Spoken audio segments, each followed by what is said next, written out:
हमें रोक रहे हो? तुम जानते हो कि हमारा जो मन करता है वही करते हैं। हम तुम्हारे मानने से, तुम्हारे कहने से नहीं मानेंगे, वही करेंगे जो मेरी इच्छा होगी। उग्रसेन ने कंस को बहुत समझाया मगर कंस नहीं माना। जब कंस नहीं माना तो उसी समय महाराज कंस को गुस्सा आ गया। तो जैसे ही कंस को गुस्सा आया उसी समय कंस ने उग्रसेन की बांह पकड़ करके महाराज जमीन पर पटक दिया। उनका मुकुट उतार करके अपने शीश पर रख लिया और रख करके आज उग्रसेन की राजगद्दी पर बैठ गया। जब कंस महाराज राजगद्दी पर बैठा, उग्रसेन की सेनापतियों को आदेश दिया, सेनापतियों ले जाओ मेरे बाप को, ले जा करके मथुरा के कारागार में डाल दो। बहुत शासन कर लिया, अब इन्हें आराम की जरूरत है, ले जाओ इन्हें। सेनापतियों ने पकड़ करके महाराज आज मथुरा के कारागार में डाल दिया।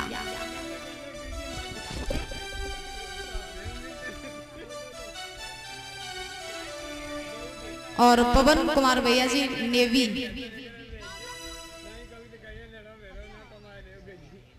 फतेहाबाद आगरा से आए हुए हैं, माला पहना रहे हैं, बहुत बहुत धन्यवाद है।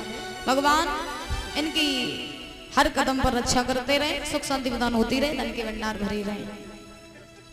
तो महाराज आज सेनापतियों ने उग्रसेन को पकड़ करके मथुरा की कारागार में डाल दिया।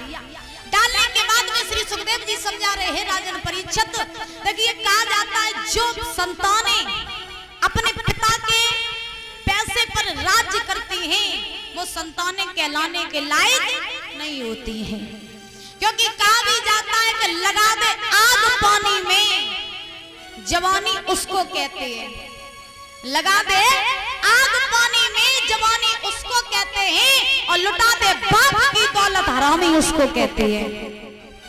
जो बाप की दौलत पर ऐसे करते हैं, बाप की दौलत लुटाते हैं, ऐसी संतानें कहलाने के लायक नहीं होती हैं। आनंद तो तब आता है जिंदगी जीने में जब पैसा खुद का हो और ऐसे तुम्हारे माँ बाप करें, तब जिंदगी जीने का आनंद आता है। कंस ने अपने पिता को कारागार में डाल दिया। अब महाराज कंस मथुरा का राजा बना। अब कंस नया राजा बना तो नए नए कानून बनाने लगा। कंस ने ऐलान कर दिया पूरी मथुरा नगरी में कि हमें कोई भी संत ऐसा दिखाई न दे जाए जो भगवान का नाम ले रहा हो। आज से जिसके भी देवता, जिसके भी भगवान है वो है हम। कंस अपने आप को ही भगवान मानने लगा, मदिरा पीने लगा, महाराज मांस खाने लगा, पाठशाला पढ़ाई बंद करवा दी, गौशाला में गाय कटवाने लगा। ऐसे कंस के अत्याचार होने लगे। एक बार कंस ने अपनी सभा लगाई, मथुरा के सारे लोगों को बुलाया, इकट्ठा किया। कंस ने मथुरा वासियों से कहा तुम्हें पता है कि हमने तुम्हें क्यों बुलाया? मथुरावासी बोले नहीं महाराज हमें तो नहीं पता कि तुमने क्यों बुलाया। तो उसी समय कंस कहने लगा जब बताओ कि मेरे राज्य में दुखी कौन कौन है? हम अच्छा राज्य कर रहे हैं, हमारे पिताजी अच्छा राज्य कर रहे थे। तो एक बस सभा में बहुत महाराज दुखी व्यक्ति रहे, बहुत दुख को मारो। सब व्यक्ति ने महाराज हाथ उठाया, जवाब दिया और कहा कि नहीं हम जाना तो पहले हमारी दुख सुन लियो। कंस ने जवाब दिया तू अपने दुख सुना।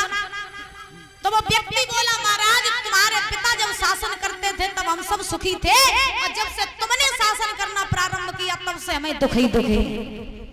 तो मेरा कहने का मतलब ये है कि तुम्हारे पिता अच्छा राज्य कर रहे थे और तुम अच्छा राज नहीं कर रहे हो। कंस बोले तुम्हें दुख है? व्यक्ति बोला हाँ महाराज हमें बहुत दुख है, पहले हमारे दुख दूर करो। अब कंस ने जवाब दिया चिंता ना करो, तुम्हारे सबसे पहले दुख दूर हम ही करेंगे। कंस ने मंत्रियों को बुलाया, जवाब दिया मंत्री इस व्यक्ति को ले जा करके सब फांसी पे टांग दो, उसके दुख दूर कर दो, ले जाओ उसे। महाराज मंत्रियों ने पकड़ा, उस व्यक्ति को ले गए, फांसी पे टांग दिया। अब सभा में एकदम से सब चुप खड़े, अब कोई नहीं बोल। कंस ने दोबारा से कहा और काऊ को दुख। सभा में से आवाज आई ना महाराज काऊ दुख नहीं, सबे सुख ही सुख। अरे तुम्हारे जैसे राजा अगर हम 7 जन्मों तक ढूंढे हमें तो नहीं मिले। अब एक दूसरे से फिर जाके लोग कहने लगे भैया अगर धोखे उसे कह दो कि दुख है तुम्हारे चाहिए तासो अच्छे हो बुरे हो जो है सो अपने घरे रहो, जना कहियो कि दुख है का पता फांसी पर टांग नहीं गए। तो सब महाराज से चुप हो गई। अब संत महात्मा जितने रहे सो सब परेशान होने लगे कंस से, और जब परेशान हुए पृथ्वी गाय का रूप बना करके भागने लगी। पृथ्वी माँ स्वयं ये कहती हैं कि मैं जितना भी वजन हो जाए सहन कर सकती हूँ, लेकिन पाप का वजन कभी सहन नहीं कर सकती। पृथ्वी गाय का रूप बना करके भागने लगी और भगवान से सभी संत महात्मा और पृथ्वी मैया प्रार्थना करने लगी, हे प्रभु हमारी रक्षा करिए और आप जल्दी से इस पृथ्वी पर आइए और आकर के कंस के पापों से हमें मुक्त कराइए। सभी लोग ताली बजा करके बोलेंगे, तेरा सुना हितकारी और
मक्खनपुर में दुख काल बना है, सही बात है, बताओ भैया सही बात है।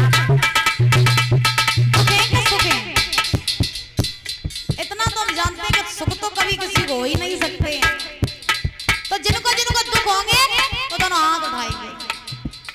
अगर आज आपने यहाँ हाजिरी लगा ली तो सही बता रहे आज सब दुख दूर हो जाएंगे, और अगर आज ना भगवान से कह पाई तो कहूँ महाराज दुख दूर ना आए। तो उठाओ दोनों हाथ बिल्कुल सीधे सीधे, बिल्कुल सीधे। ओ भैया पीछे वाली क्या बात है, इतने ही ऊंचे ऊंचे हाथ करके बोलेंगे, हे प्रभु भगवान के रखवारे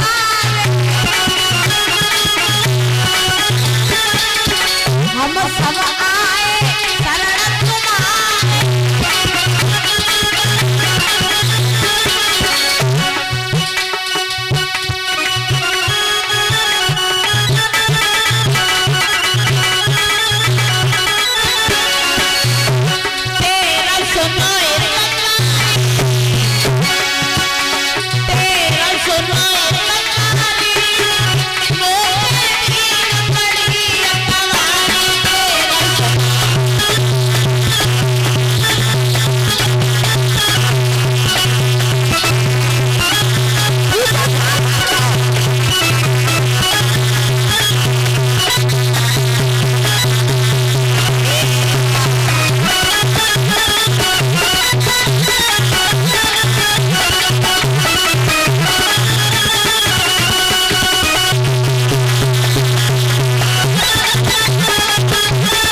हमारी रक्षा करिए और कंस के पापों से हमें मुक्त कराए।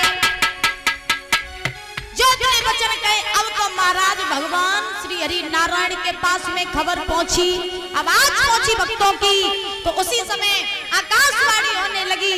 आकाशवाणी में देवता चिल्लाने लगे, हे संत महात्माओं आप परेशान ना हो, हे पृथ्वी बिल्कुल परेशान मत हो। अगर तुम चाहते हो कि हम तुम्हारे पृथ्वी के इस भार को हल्का करें, पापों से तुम लोगों को मुक्त कराएं, तो ऐसा करो तुम लोग अभी पृथ्वी पर ही रुको, हम आएंगे पृथ्वी पर और आकर के कृष्ण का अवतार धारण करके तुम सबके पापों को नष्ट करेंगे। इतना कह करके महाराज आज आकाशवाणी वहां से अंतर ध्यान हुई। संत महात्मा बड़े प्रसन्न हुए कि भगवान अवतार लेकर के चंद्रवंश में पृथ्वी पर आएंगे। अब इधर देवताओं ने बात सुनी कि भगवान पृथ्वी पे जाएंगे तो हम भी भगवान के बाल रूप के दर्शन करने जाएंगे। तो जो देवी देवता रहे उन्होंने ग्वाल वालों के रूप बनाए और पृथ्वी पर आए। आ करके वो भी भगवान के आने की राह देखने लगे। अब श्री सुखदेव जी समझा रहे हैं राजन परीक्षित, सभी संत महात्मा पृथ्वी मैया इस आस में है कि भगवान कब आए और कब कंस के पापों से हमें मुक्त कराएं। अब धीरे धीरे समय व्यतीत हुआ, इधर कंस के पाप बढ़ते जा रहे। अब कंस ने एक दिन सोचा कि अब राज्यपाट हमारा हो गया, हम मथुरा के राजा भी बन गए, तो अब हमें विवाह कर लेना चाहिए, हमें विवाह कर लेना चाहिए।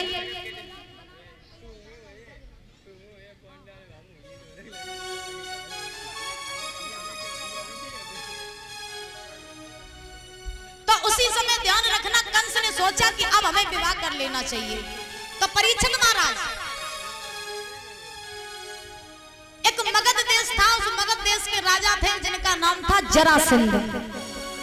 तो जरासंध के घर में दो लड़कियां थीं जिनका नाम था अस्ति और प्राप्ति।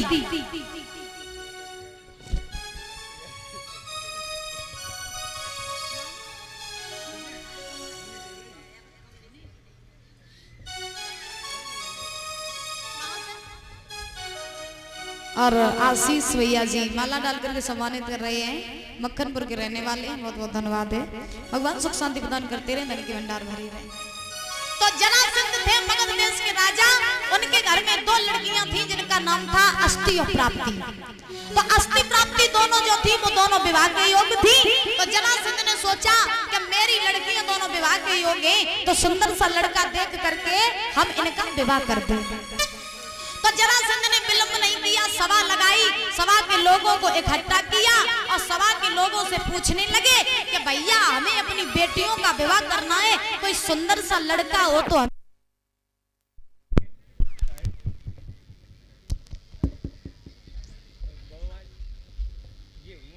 तो महाराज जरासंध ने सभा के लोगों से कहा भैया हमें अपनी बेटियों का विवाह करना है, अगर कोई सुंदर सा लड़का हो तो हमें बता दो। तो उस सभा में परीक्षित महाराज एक व्यक्ति खड़ा हुआ, उसने जवाब दिया, हे राजन तुम्हें तो लड़का देखने की जरूरत ही नहीं है। जरासंध बोले ऐसा क्यों? तो उस व्यक्ति ने कहा कि आपके पास में कुबलिया पीड़ हाथी है और उस हाथी में 10,000 हाथियों का बल है। तो आप ऐसा करो कि हर राज्य में हर राजा के पास पत्र लिख दो और पत्र में ये लिख दो कि जो कोई कुबलिया पीड़ हाथी को मार गिराएगा, इसे हराएगा, अस्ति प्राप्ति के साथ विवाह करके जाएगा। अब जरासंध ने कही भैया बात तो तुम सही कह रहे हो। अच्छा पहले के जमाने में ऐसा होता था कि जब कोई पिता अपनी लड़की की शादी करता था ना, तो वो सब लोगों की सलाह लेता था, सब लोगों को इकट्ठा करता था, फिर सबसे वो बाप पूछता था कि हमें ये बताओ कि मेरी बेटी के लिए लड़का कौन अच्छा रहेगा। और जो व्यक्ति लड़का अच्छा बता देता था तो वो पिता नाई पंडित के द्वारा लगन पत्र का चढ़ाती थी, यहाँ तक कि बाप खुद लड़के को देखने नहीं जाता था। और लड़का चाहे लूलो हो चाहे लगड़ो हो चाहे कैसो हो, और जो लड़का बुराई तो लेकिन आप तो लड़की बाई के संग शादी करती महाराज। और अगर आजकल की बात करी जाए, अगर आजकल की बात करी जाए तो महाराज जब तक लड़की को लड़का ना दिखाओ तो शादी नहीं हो। जब तक फेस टू फेस लड़की लड़का एक दूसरे को देखते नहीं तब तक कहां शादी होती है। और आजकल चलो बाई चांस अगर महाराज किसी के पिता, आजकल कम 100% में 20% ऐसा हो रहा है जो लड़का लड़की माता पिता की मर्जी से शादी कर रही है, ना अपनी मर्जी से सब कर रही है। 80% माता पिता को तो संतान आज पूछती भी नहीं है कि पिताजी शादी कर ले या ना कर ले। खुद ही शादी कर लेते एक दूसरे को देख करके, तो ये बहुत गलत है। माता पिता ने आपको बड़ा किया है, आप बड़े हो गए, सयाने हो गए, बुद्धिमान हो गए, अच्छी बात है, लेकिन इतने भी बड़े ना हो जाओ कि जिंदगी के फैसले खुद लेने लगो। जिंदगी जीने के लिए माता पिता का सहारा होना बहुत जरूरी है। बात समझ में आ रही है हमारी? तो जरासंध से उस व्यक्ति ने कहा कि भाई महाराज तुम्हें लड़का देखने की जरूरत नहीं है, हर राज्य में खबर पहुंचा दो कि कुवलिया पीड़ हाथी को जो कोई हराएगा उसकी प्राप्ति के साथ विवाह किया जाएगा। जरासंध को बात अच्छी लगी तो जरासंध ने पत्र लिखा, पत्र में लिख दिया कि जो कोई मेरे कुवलिया पीड़ हाथी को हराएगा उसकी प्राप्ति के साथ विवाह किया जाएगा। हर राजा के पास खबर पहुंची, पत्र पहुंचा, एक पत्र मथुरा में कंस के पास पहुंचा।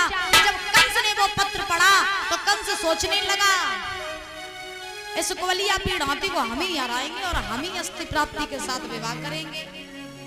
अब कंस ने विलंब नहीं किया, महाराज दूल्हा बना, फौज तैयार करी, बारात तैयार करी, कंस चल करके मगध देश पहुंचा।